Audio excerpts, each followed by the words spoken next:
আসসালামু আলাইকুম। আজকে আবারও হাজির হয়ে গেলাম সুপার সফট একটা স্পঞ্জ কেকের রেসিপি নিয়ে। আশা করি আপনাদের কাজে আসবে। যারা নতুন কেক নিয়ে কাজ করতে চান অথবা কেকের সম্পর্কে কিছুই এখনো জানেন না কিন্তু কেক নিয়ে কাজ করতে চান, তাদের জন্য এই ভিডিওটা অনেক হেল্পফুল হবে। পুরো ভিডিওটা ধৈর্য সহকারে দেখবেন, আশা করি অনেক কিছু শিখতে পারবেন। আর এই কেকটা দিয়ে কিন্তু 3 পাউন্ড ওজনের একটি কেক ইজিলি আপনারা ডেকোরেশন করতে পারবেন। কিভাবে করতে হবে সেটা যদি না জানেন তাহলে কিন্তু আমার চ্যানেলটাকে ভিজিট করতে পারেন। আমার চ্যানেলে প্রতিনিয়তই আমি কেক রিলেটেড ভিডিও দিয়ে থাকি, অবশ্যই সেখান থেকে দেখে নিতে পারবেন। আপনারা নিশ্চয়ই চোখে দেখেছেন কতটা স্পঞ্জ অ্যান্ড বাউন্সি হয়েছে, আর এটা দেখতে কিন্তু অসম্ভব সুন্দর হয়েছে। কি মনে হচ্ছে না একেবারেই পারফেক্ট রেসিপি পেতে হলে অবশ্যই আমার চ্যানেলে চোখ রাখতে হবে। আর এই ভিডিওতে আমি আপনাদের সাথে শেয়ার করব একটা পারফেক্ট স্পঞ্জ কেক বানাতে গেলে কি কি সমস্যার সম্মুখীন আপনারা হতে পারেন আর এগুলার সমাধান কি। তাহলে চলুন শুরু করা যাক। প্রথমেই একটা মিক্সিং বোলে নিয়ে নিলাম আমি 5টা ডিম, ভিনেগার দিয়ে দিলাম 1 চা চামচ। এই ভিনেগারটা দেওয়ার কারণে কিন্তু খুব সহজেই আপনারা ফোমটা করে নিতে পারবেন, কোনো রকম কোনো ঝামেলাই হবে না। এই যে দেখেন, পারফেক্ট একটা স্পঞ্জ কেক বানাতে হলে অবশ্যই ফোমটা আমাদেরকে অনেক শক্ত করে করতে হবে। এখন আমি চিনি দিয়ে দিলাম। চিনি প্রথমেই দিতে যাবেন না, তাহলে পানি ছেড়ে দিলে কিন্তু ফোম কিছুতেই হবে না। যখন অর্ধেক ফোম হয়ে যাবে তখন আমরা চিনিটা অ্যাড করব, আর একেবারেই চিনিটা ঢেলে দিবেন না, 3-4 বারে দিয়ে তারপর একটা পারফেক্ট ফোম করে নেবেন। এই যে দেখেন, এখন আমি কুসুমগুলো দিয়ে দিলাম। দেওয়ার পর এই পর্যায়ে বেশিক্ষণ বিট করা যাবে না, ঘড়ি ধরে 10 সেকেন্ডের মতো বিট করতে হবে। এই যে দেখেন এখনও কতটা স্টিফ আছে, ঠিক এরকমই একটা ব্যাটার আমি চাচ্ছিলাম।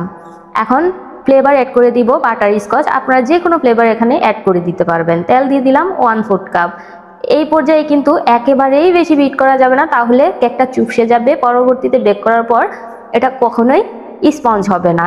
এই যে দেখেন, আমি এটাকে 3 থেকে 4 সেকেন্ডের মতো বিট করে নিব। মোট কথা তেলটা মিক্স করতে যতটুকু সময় লাগে। এখনও দেখেন কতটা স্টিফ আছে। পারফেক্ট একটা স্পঞ্জ কেক বানাতে গেলে অবশ্যই এই জিনিসটা খেয়াল রাখতে হবে। এখন দেখেন, ময়দা দিয়ে দিলাম আধা কাপ, আরও 2 টেবিল চামচ। গুঁড়া দুধ দিয়ে দিলাম 1/3 কাপ, কর্নফ্লাওয়ার 2 টেবিল চামচ, বেকিং পাউডার 1 চা চামচ, লবণ 1/4 চা চামচ। এখানে কিন্তু আমি বেকিং সোডাও দিয়েছি, যেটা আমি লিখতে ভুলে গিয়েছি। লবণ যে পরিমাণে দিয়েছি আমি সোডাও একই পরিমাণে দিয়েছি। আপনাদের সুবিধার্থে আমি কিন্তু স্ক্রিনে লিখে দিয়েছি। আপনারা চাইলে কিন্তু এই পর্যায়ে স্ক্রিনশটও তুলে রেখে দিতে পারেন। এই যে দেখেন, শুকনো উপকরণগুলো আমি মেশানো শুরু করে দিয়েছি। আমি কিন্তু একেবারেই ঢেলে দেই নাই, 2 থেকে 3 ধাপে আমি মিশিয়ে নিব। কারণ এ পর্যায়ে সাবধান, ফোমটা নষ্ট হয়ে গেলে কিন্তু কেক স্পঞ্জ বাউন্সি কোনোটাই হবে না, আর কেকটা বেক করার পর চুপসে যাবে। প্রথমবার দেওয়ার পর যখন মেকশিওর হয়ে যাবেন যে কোনো দলা পেকে নেই, মিশিয়ে গেছে, তখন আমরা পরবর্তী শুকনো উপকরণ দিয়ে ভালো করে আবারও একই প্রসেসেই আস্তে আস্তে মিশিয়ে নিব। স্ক্রিনে দেখে হয়তো আপনারা মনে করতে পারেন আমি জলদি এটা মিশিয়ে নিচ্ছি, কিন্তু একদমই না। আমি কিন্তু ফাস্ট ফরওয়ার্ড করে দিয়েছি, ভিডিও লং হয়ে যাবে এই জন্য। আপনারাও কিন্তু আস্তে আস্তে ধৈর্য সহকারে এই কাজটা করবেন, আর রেজাল্ট কিন্তু আপনাদের অবশ্যই ভালো আসবে। এই যে দেখুন, অনেকক্ষণ যাবত আমি মিশিয়ে নিয়েছি। আর মেকশিওর হতে হবে যে দলা পেকে আছে কিনা, একেবারেই মিশে গেছে কিনা, অথবা তলানিতে জমাট বেঁধে আছে কিনা।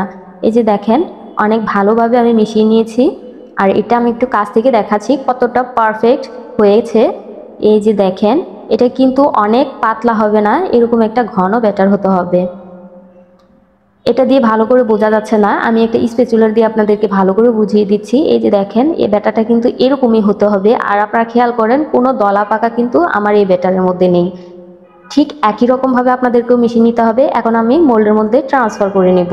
12 ইঞ্চি একটা মোল্ড নিয়ে নিয়েছি, আর নিচে বেকিং পেপার বিছিয়ে কিন্তু আমি তেল ব্রাশ করে নিয়েছি। এখন পুরোটা ব্যাটার ঢেলে একটু কাঠি দিয়ে নাড়াচাড়া করে নিতে হবে, যাতে ভিতরে কোনো বাবলস ক্রিয়েট না হতে পারে, আর বেক করার পর ভিতরে যেন ফাঁকা না থাকে।